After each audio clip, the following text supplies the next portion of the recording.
इस युद्ध में ईरान ने मैसेज दे दिया है। ईरान का मैसेज बहुत लाउड एंड क्लियर है। ईरान अपने दुश्मनों को बहुत मारेगा और ईरान अपने दुश्मनों को रोने भी नहीं देगा। आसमान में टिमटिमाती हुई मिसाइल देखिए, ये सऊदी अरब का प्रिंस सलमान एयरबेस है। और फिर सऊदी अरब का सबसे खास अड्डा जहां अमेरिकी सेना भी तैनात है, वहां हुआ अटैक फिर देखिए।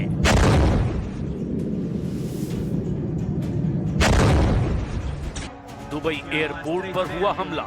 कामिकाज़े ड्रोन ने हवाई अड्डे पर एक हैंगर के पास किया ब्लास्ट।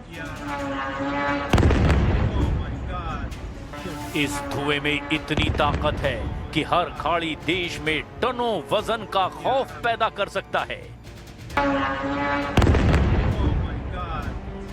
अमेरिका और इजरायली हमलों को लगातार जवाब दे रहा है ईरान, और अब उसने ऐसा फैसला किया है जिसने खाड़ी देशों को राहत पहुंचाने की बजाय वहां बहुत ज्यादा बेचैनी पैदा कर दी है।